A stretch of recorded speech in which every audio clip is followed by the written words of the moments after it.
Good Wednesday morning, guys. My name is Jerry Miller. Thank you kindly for joining us on Real Talk with Keith Smith. It's a pleasure to connect with you through the I Love CVille Network, the program Real Talk with Keith Smith, presented by Yes Realty Partners. Find them online at yesrealtypartners.com. This boutique real estate firm is crushing it right now, and they do it the right way through honesty, integrity, and timely communication. Yes Realty Partners. We'll highlight some of the partners that make the show possible, like Intrastate Service Company, a home's best friend. Intrastate is a multi-generation, locally owned business that prides itself in doing the right thing. Intrastate Service Company. Today's show is the water cooler of conversation for real estate in Charlottesville, Albemarle County, and in Central Virginia. We encourage you, the viewer and listener, to join us in the discussion as we talk trends, data, macro data, micro data, and what's moving and shaking across the car footprint. Judah Wickhauer is always working hard behind the camera to keep us online. His efforts should be commended on a daily basis. I try to offer my thank you to him, and I probably do not do it nearly enough. I sincerely mean that. Let's welcome the star of the program, Keith Smith, to the show. Keith, you are a busy man. Your firm, quite busy. Now what? In the middle of the second quarter. Yeah, middle of the second quarter, and thank you everybody for being patient with us as we try to kick the show off. So I think we're going to talk a little bit about the car report. I had some other slides set up, but we can definitely kick off on that. But, you know, if everybody goes back and watch the April 3rd show of Real Talk, you'll see the slides similar to what's in the car report, right? You know, in the car footprint, prices were up, sales were down, right? We've been talking about that for a while. So we'll take whatever questions we have in the feed on that. But what I wanted to talk a little bit about today and kick it off, you know, knowing that everybody was looking at the car report, is I did some homework late last night and took a look at, you know, what was the active listing counts, pending, and month inventory going back from 2017 to now. And I think that will tell us a little bit about the future. I think we peaked, by the way. You think we peaked? In volume of sales and pendings, I think somewhere around May or June, you're going to start seeing, I think, the volume go down. You're saying sales going down. So I'm calling so when I talk about sales at the moment, I'm talking about pendings. These are stuff that went on the homes that went on the contract. So if you take a look at slide number B, if you don't mind. So these are going back to 2017. So we had a peak of pending sales. So April's generally the peak months. That's the reason I wanted to look at this month. So if you look at April 17th, that was the peak. April 2018 was the peak. April 2019, so forth and so on. But we are roughly 40% down versus April 21, which was the peak of pendings. This is the full car footprint. Peak of COVID. It was a peak of COVID. Yeah. Bravo. Spot on. But if you take a look at that graph, not necessarily look at the numbers, but look at the peaks and the valleys, right? And every one of the peaks were around April and May, and then every one of the valleys started working their way down to January, which is December, January, which is the lower thing. So two reasons I wanted to do this, Jerry. One is, you know what, we still are seasonal. The real estate market is still seasonal. Here's the proof. And I think you're going to, unless we'll find out what next month is, but if it follows the trends, I think we're kind of on the top of this bell curve as far as pendings go. We'll go ahead and maybe start seeing some of these pendings slipping back as we get further into the summer months. Chuck Ramey, welcome to the broadcast. Thank you kindly for joining us. James Watson, brother from another mother, watching the program. Thank you kindly for joining us. Kurt Johnson, the author, who's going to join us on the I Love CVille show at 12:30. That's going to be a fantastic interview with insight from Charlottesville High School and his time as a teacher at CHS. Cool. Stephanie Wells Rhodes on the broadcast from the Intrastate Service Company family. Number of real estate investors I see watching the show as we speak, including the Stantonian investor and developer Seth Liskey, friend of the program. on the feed right now. Look, I'll cut to the chase. You're saying you expect sales to not just flatline or stay consistent. You're expecting, and the data suggests, that sales from here on out for the rest of the year are going to drop. Well, historically, the peak is April and May. Sure, but historically, we have not had sales numbers, deals closed at this paltry level. Year over year, we're the same, but last year was no bueno. No, without a doubt. Well, I disagree with that. I think we're down number of sales in the first quarter in the car footprint. I frankly haven't read the report, not to be arrogant about it, but it's 6 weeks late. It's too late. It's over. We're already 6 weeks into the next quarter. But if they're saying that the total volume of sales was flat year over year, that's not the data I pulled. The Charlottesville Area Association of Realtors shows home prices up in Charlottesville and Albemarle County 28% over the first quarter of 2023. Okay, so I'm doing the whole car footprint. But home sales were slightly up, they say. So you're saying that's a misinterpretation of the data.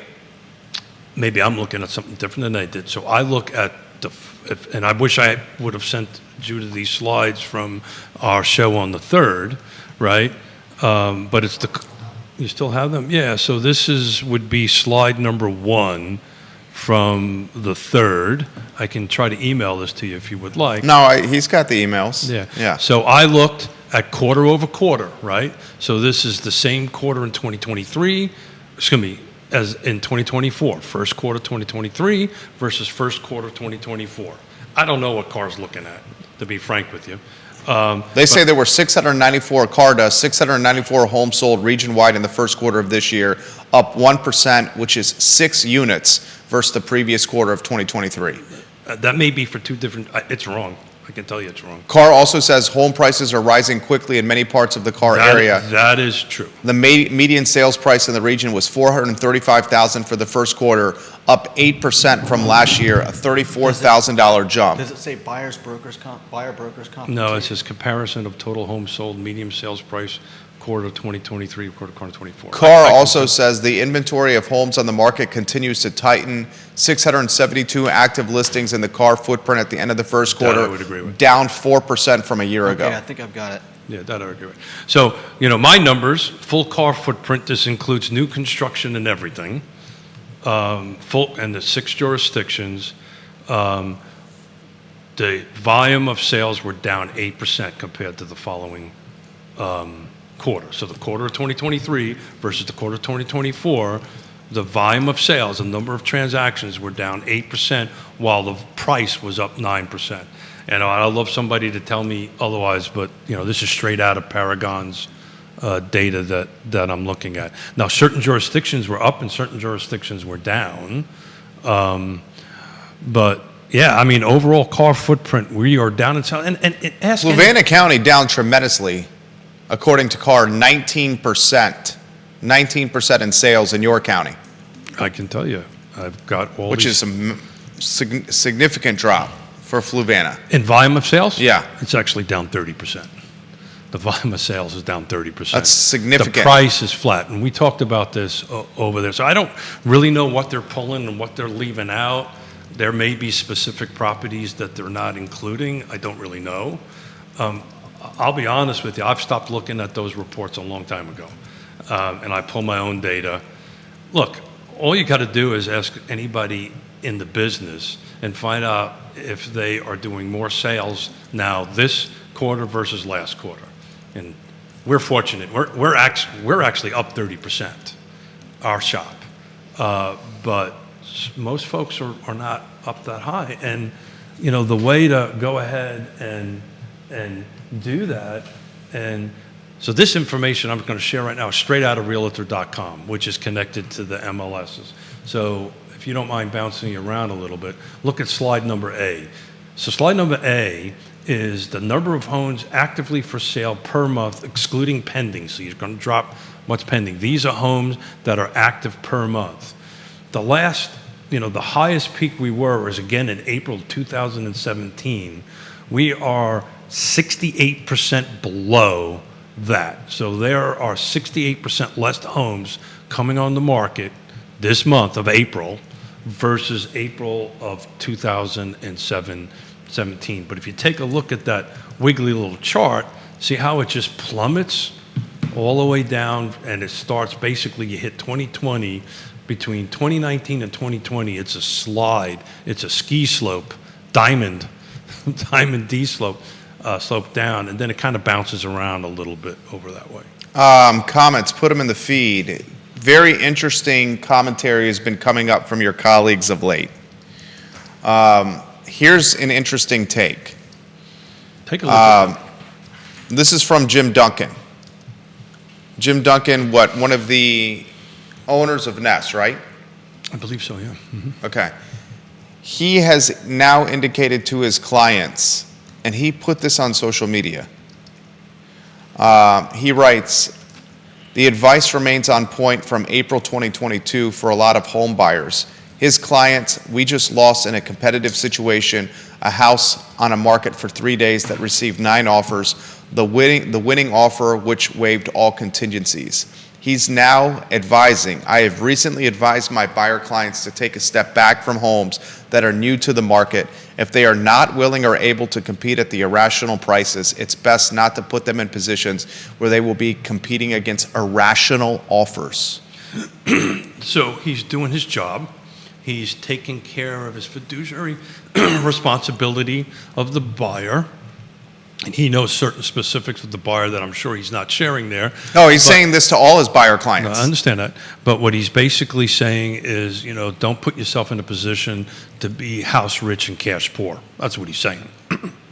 So, but to add a point to that, if you don't mind slide C, this is the months of inventory. This is an important slide, folks. This is the months of inventory. And what that means is the inventory that is currently on the market, how long would it take to absorb it? So this is the absorption rate. So if no new homes come on the market, how much months of inventory are left? Well, we're at 0.75 of a month. We're at 3/4 of a month. The peak was back around September and October of 2019 with 4.5 months. So that's when it was higher. It took 4.5 months to weed through what was on inventory. We're now down to 0.75.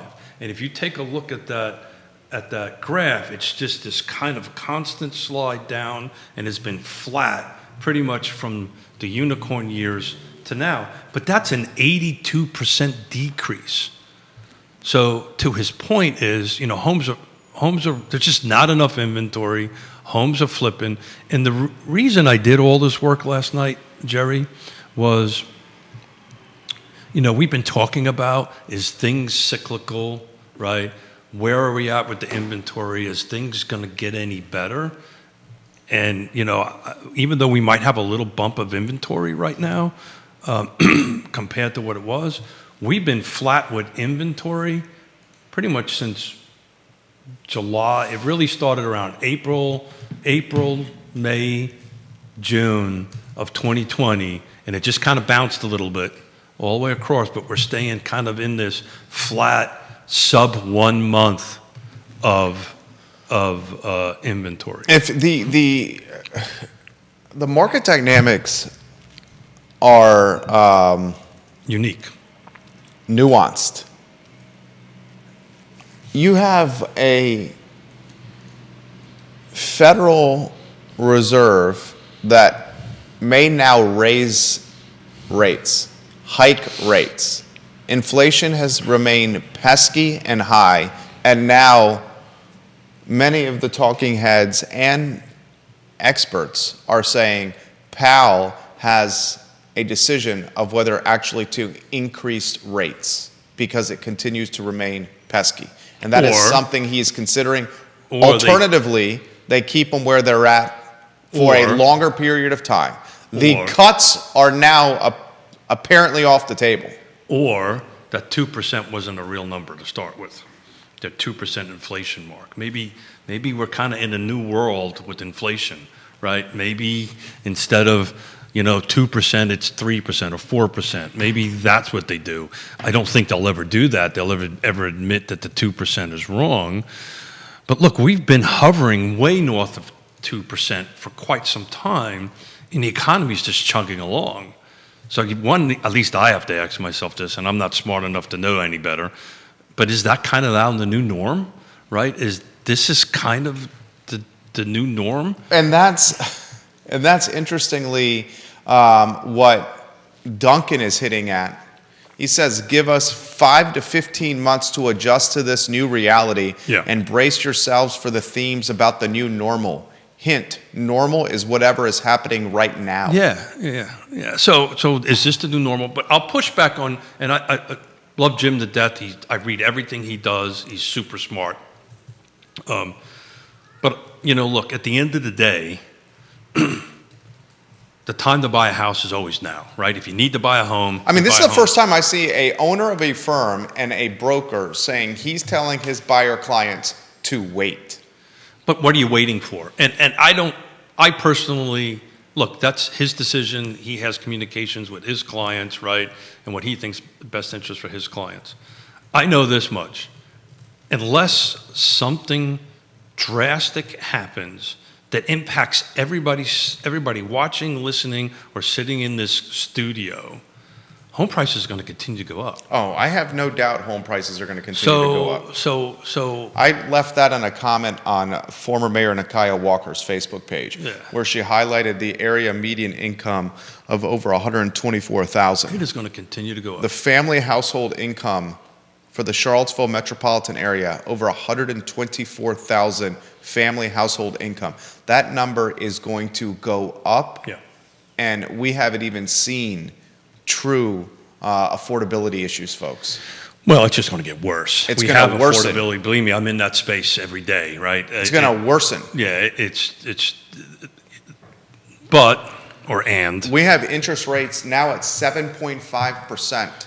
I know firsthand with me choosing last week whether I wanted to lock in a rate, went with the lock option because I was hesitant of the data that was coming. You didn't want to this do a week. float. I got that decision in retrospect saved us over a quarter of a point. That's exactly right. So I want to be clear. When you want to buy a home or need to buy a home, now is always the right time to buy a home. Right, assuming you can find the right house. But here's the deal: if you have to buy and you wait.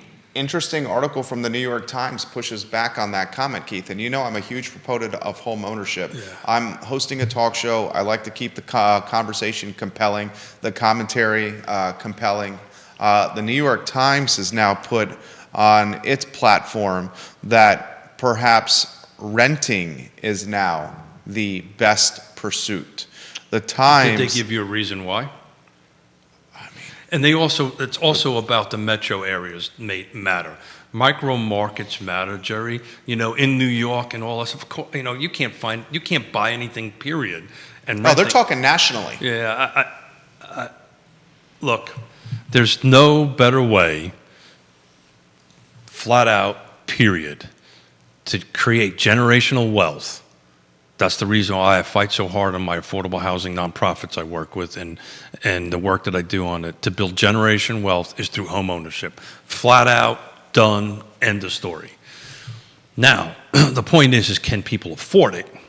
And rents are going to be going up. They are going up. Certain areas they're getting flat, but in our area they're sure as heck not. They're going up. But the bottom line is we're closing on 2 land trust homes the end of this month. Actually next week. And I met with the buyer yesterday, and she was in tears. And she was in tears because she was excited because the timing worked out great that we can help her buy this home because our landlord is raising the freaking rent by 20%, right? She now has a home she owns that she's going to build equity in and all that stuff, and her inflation just stopped, right? Other than taxes and insurance. But she is now locked into a certain rate, and she's going to be. And oh, by the way, the person who's selling the home is walking away with $35,000 in their pocket. The home she bought 2 years ago. So come on, guys, this works. I don't get it. That's the New York Times. I tend not to read the Times. They tend to lead one way or the other. But, if you can buy, now's the time to buy. Always has been. 7.5% mortgage rates. Yeah. Even at 8%. I bought at 18%. 7.5% mortgage rates at a time when values of houses are at their highest in American history. I would agree with that. Salaries are also up, too. This comment is I can tell you when we bought, just to put it in perspective, when we bought at 18% for a $125,000 house, so you do the math, we were not making anywhere near what we're making at this point. And we were paying over 50% of our income towards the mortgage payment because we believed in home ownership. I think there's plenty of data out there, and Judah would back this comment up, that anyone would back this comment up. Salaries have not kept up with cost of living in the country. I would agree 100%. In fact, cost of living has far outpaced I think there was a real neat American wages. Real neat report out there. I don't remember the exact specifics that, even six-figure salaries can't afford to buy now. Well, $100,000 salary is not $100,000. It's not worth nearly as what it was. I agree. The 7.5% interest rate at a time when values are at the highest in American history has got significant headwinds for the buyer at a time when inventory is at all-time lows, at a time when folks not tied to Central Virginia are moving to the area quickly and with an aggressive clip. In the car footprint, we have less than a month of inventory absorption, period. Can we make a legitimate argument that right now is the most expensive time in cars' history to purchase a house? Yeah, that requires a bunch of math that I'm not prepared to do. I think we can make that statement. But we can say that homes are at the peak of they are never been any higher than they are at the moment, right? But you got to calculate I'm not smart enough to do this, Jerry. You got to calculate all kinds of different interest rates and different things in it.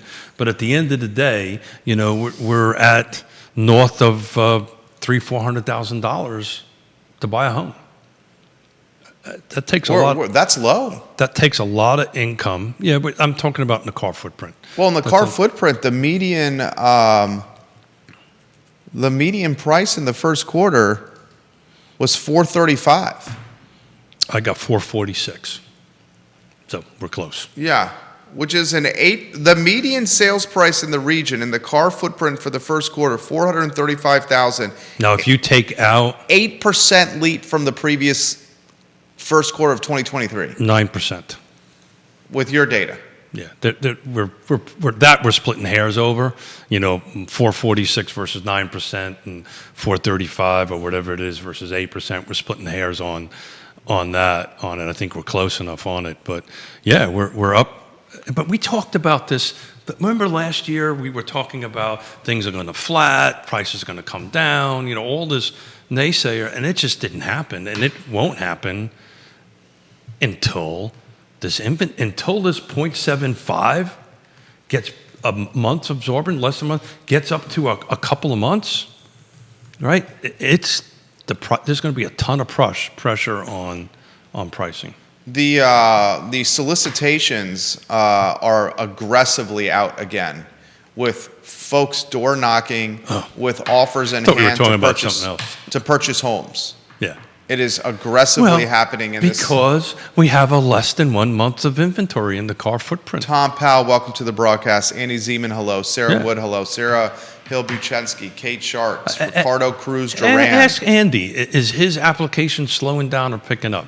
I guarantee you his applications aren't slowing down. He's still getting applications. People are still trying to buy, still coming there, but it's just there's the pool of people trying to buy is that 20-foot deep pool. And right now, we're at an inventory absorption of a kiddie pool. Roger Voisinay, welcome to the broadcast. Roger, great listing, Roger. Great listing. Offer your perspective here, Roger Voisinay, on what is happening right now. I was surprised to see an owner of a firm telling his clients to wait. Yeah, I think I didn't read I read it quickly. I didn't read the details in it. So I'm sure Jim has some other. He said, I have recently advised my buyer clients to take a step back from homes that are new to the market.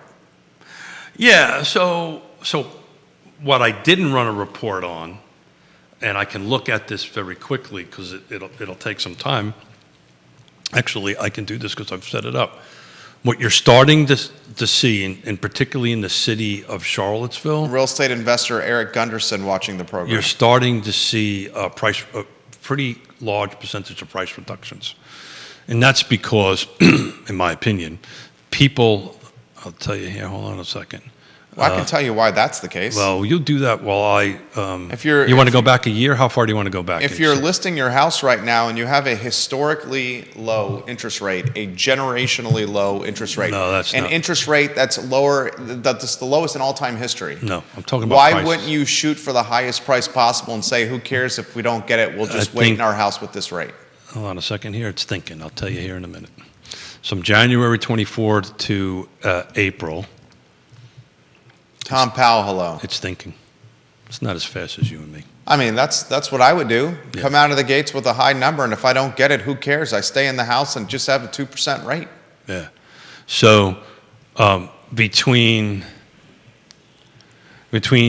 March 24 and April 24, there went from, in March, there was 4 reductions. Now we're at 20. So what's happening, I think, in the city of Charlottesville is, and I just know this from people I'm talking about because we're trying to buy land at the land trust. People went into the market after this December rezoning happened and just shot their prices up. Now the market's trying to adjust it a little bit on it, and the prices will start coming down. Because I know we're bidding on, competing to buy properties on the land trust to do that, and all of a sudden the prices started here, and now they're working their way down, because once you take a hard look at what you actually can do with it, and Roger's a perfect guy to talk about this, you realize, oh, you can't really put 6 on there. Oh, you really can't even put 3 on there. Oh, maybe 2. And all of a sudden the price just starts dropping as you start taking a look at what you can put on there.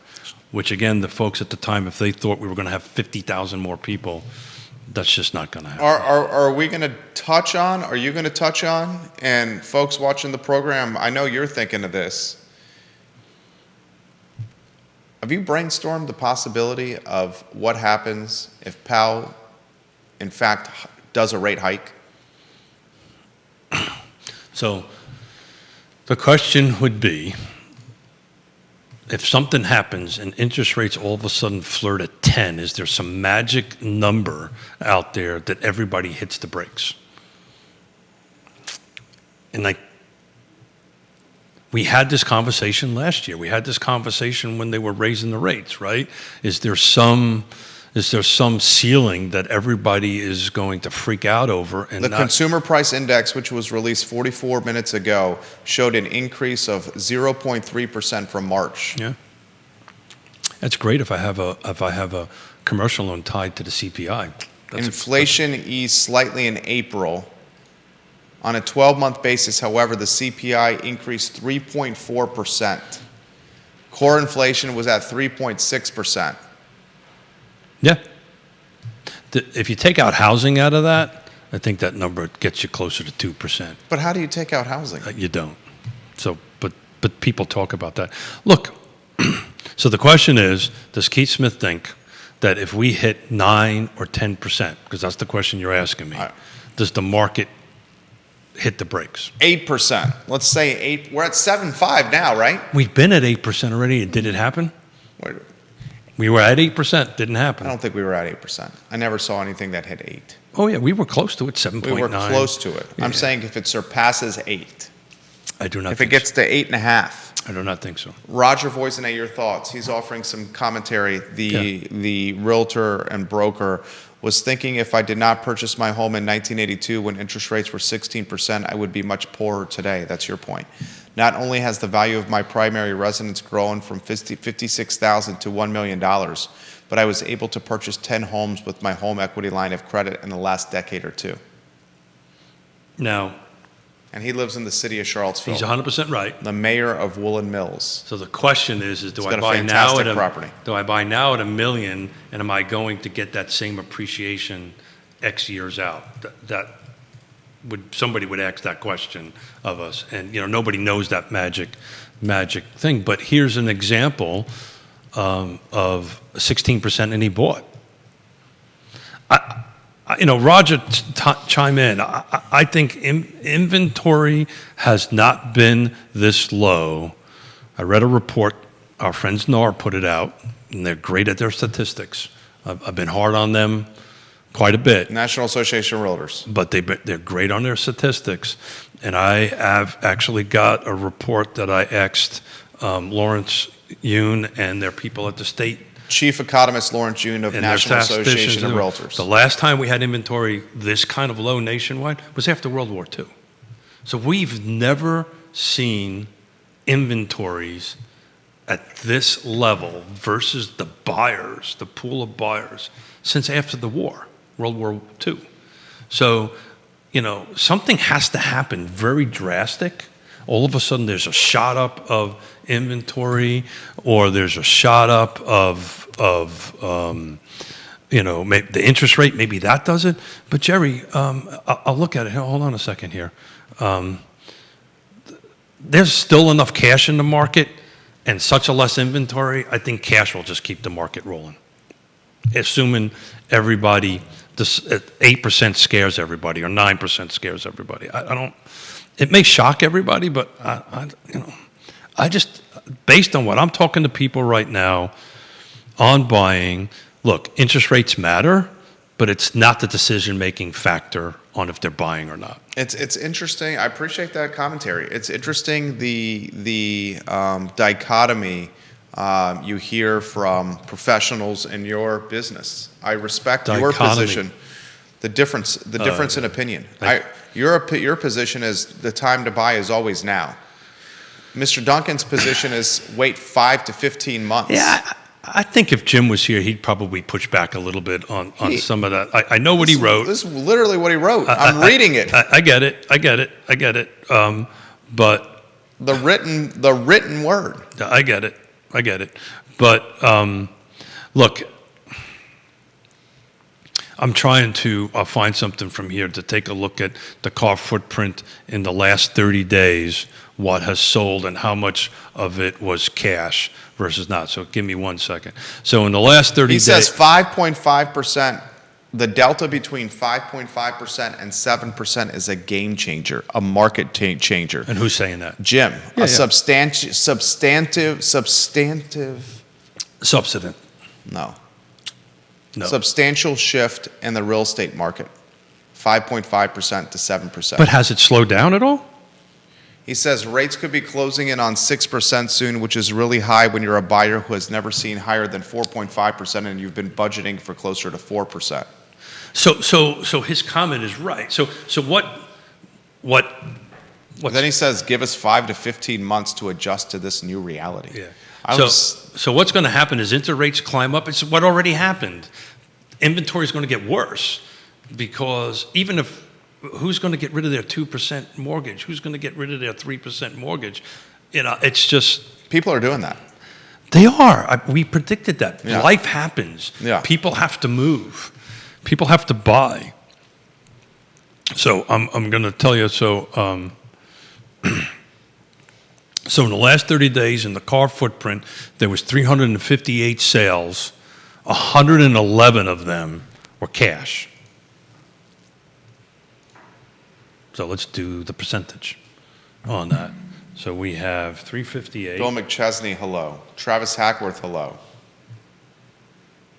Brittany Gray, hello. Hey, Brittany. Great talking to you yesterday, Brittany. We're going to get to folks asking about why sales are so down in Fluvanna County here momentarily. Yeah, there's just not enough to buy. I mean, you saw the largest drop in inventory in Fluvanna. Yeah. Sales. We're talking sales. And we'll a talk 19% year-over-year drop in inventory and units sold. I was actually going to do a Lake Monticello focused show today, but I decided to look at the bigger picture. This is the first, when we'll talk about this here in a minute, this is the first time that we've seen inventory in the double digits out in Lake Monticello. We're in the 20s, 26 range, I think. I'll look at it here in a minute. Let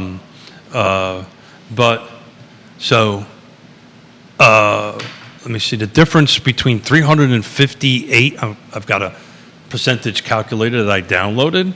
So the difference between percentage difference between 358 and 111 is 68. So there's roughly 40%, 35% of the sales are cash, still cash.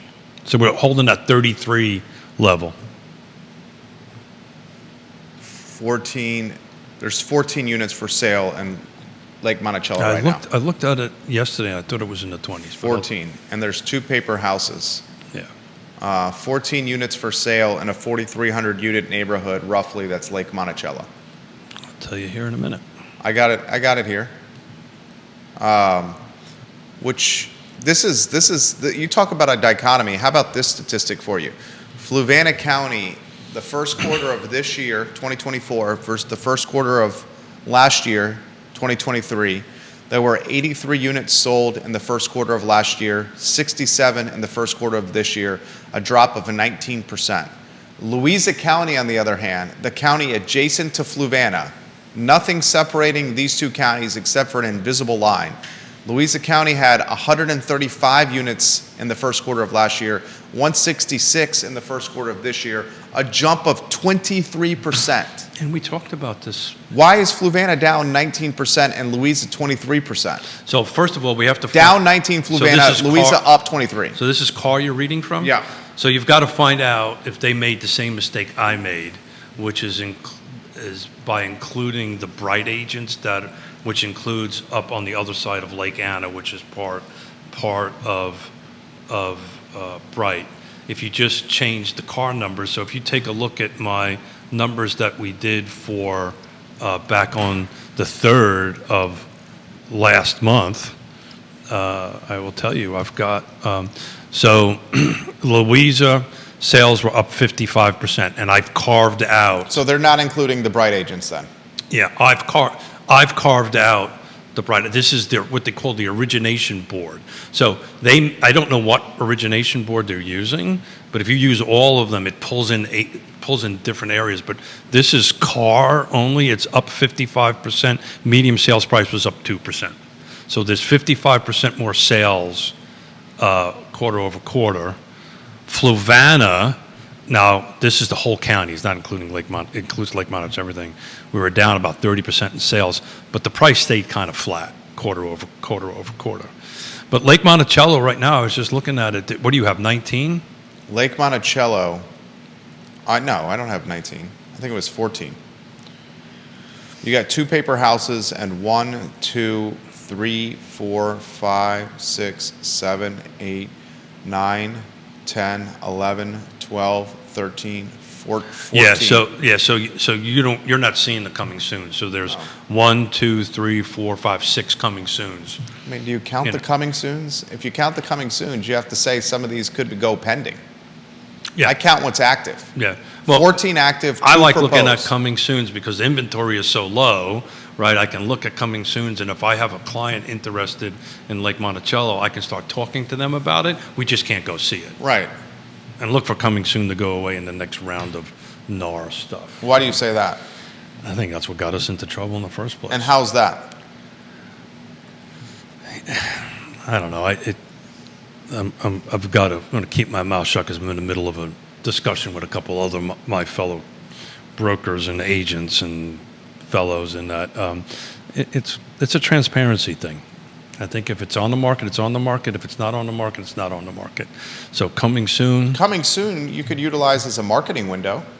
Yeah, that has value. You can market, you can do all that stuff. I'm talking about how the public looks at it. So you're now looking at the public side of the site, and you don't see 1, 2, 3, 4, 5 homes that are going to come on the market. Well, the agents that have coming soons that utilize social media and email newsletters can get the coming soons out to their database. You can get it out, but you can't show the house.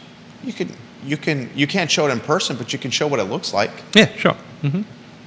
So 516 one is coming on. 516. He's talking 516.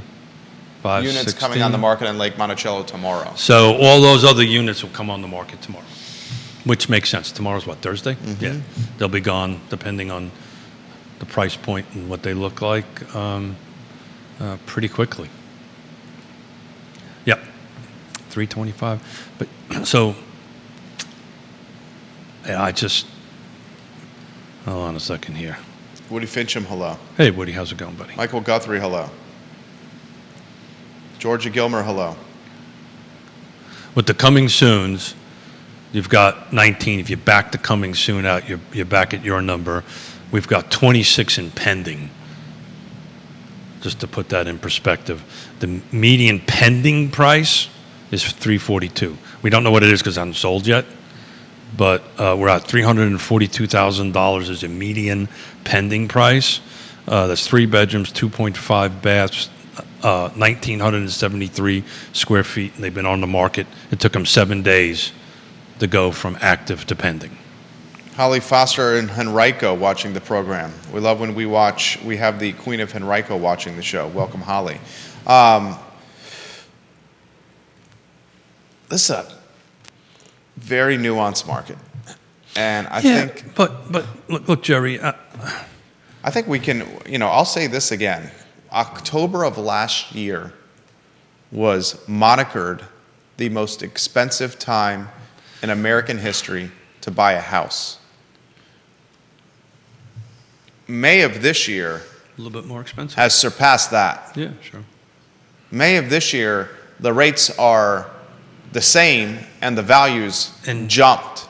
So I've been doing this since 1987. Every market has its own little nuances. Every micro market has its definitive nuances, right? And other than the unicorn years where, it didn't matter if it had a roof on it, it was standing, right? It was kind of back in the day, in the time of great unpleasantness, if you had a heartbeat, and I think even if you didn't have a heartbeat, you got a loan, right? So, things were selling no matter what. Now, location matters. It's always mattered. If you take a look at some of the data, Most competitive location in the car footprint. What is it? Oh, it's obviously Albemarle County, right? It's the largest by volume. It's the largest by number. Most competitive micro market in Albemarle County. That's a great question. It depends on where you want your where to be, right? So if you are... I think the data is clear. Yeah, I think... And the units moving are clear, this answer, but go ahead. Well, I'm thinking at this from a buyer's perspective, right? If you are in a situation with school-age kids, probably Western Albemarle. Anywhere in Western Albemarle would be because everybody wants to be in that school The most system. competitive micro market in all of Central Virginia right now is, I would say, from the Bel Air neighborhood until the fork in the road that gets you to Crozet. At that price point. Ivy Road. At that price point. But if The you go to most different... competitive. If you go to... Very nuanced in that market. 100%. That 2.5, 3 mile stretch. 100%. But if you're not in that price point, right, it's got a 1 in front of it. If you're not in That's that, 1 and change in front of it. Yeah. It starts with a 1. Yeah. And that's Find something in that and place that's with not, a 1 million. That's not a 6-figure Yeah. 1. Yeah. Right? But if you are looking... There were homes in certain neighborhoods that you could say were teardowns that were trading at $750,000 to $850,000. Because they could afford to do it. They can tear them down, Yeah. buy them by cash, turn them down and do that. Yeah. But if you're looking at the 350, 450 range, that's not the market. It's maybe Lake Monticello or, wherever it might be. Look, Jerry, I've been preaching this as long as I've been allowed to have this microphone. It's 6 things, man. Location, price, features, condition, the timing is right, and who's on the other side matters. But yeah, it's all different kind of, it depends on where you're trying to buy. That's why you need a trusted advisor. That's why you need somebody who knows what they're doing. That's why this cell phone that I hold in my hand isn't going to do this for you automatically. You've got to do your homework and know what you're looking at. Nate Kibler, welcome to the broadcast. Looking forward to seeing you Thursday. I did a Zoom call with Judah is as well. I did a Zoom call with somebody the other day, and I did the joke that you actually can make phone calls with these. And do they understand? They had no idea, Well, but they were of a certain age.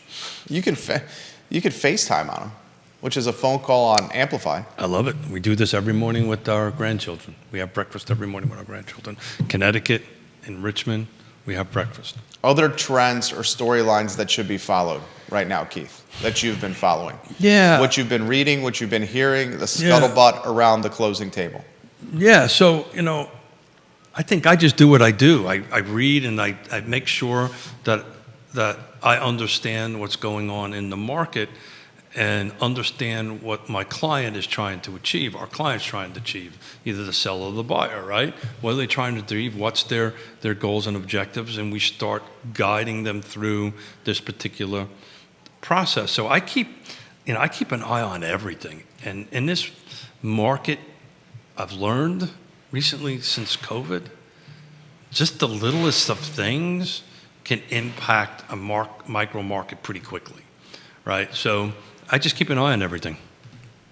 Do my job. You do a hell of a job. I don't know about that, but thank you for saying that. I do my job.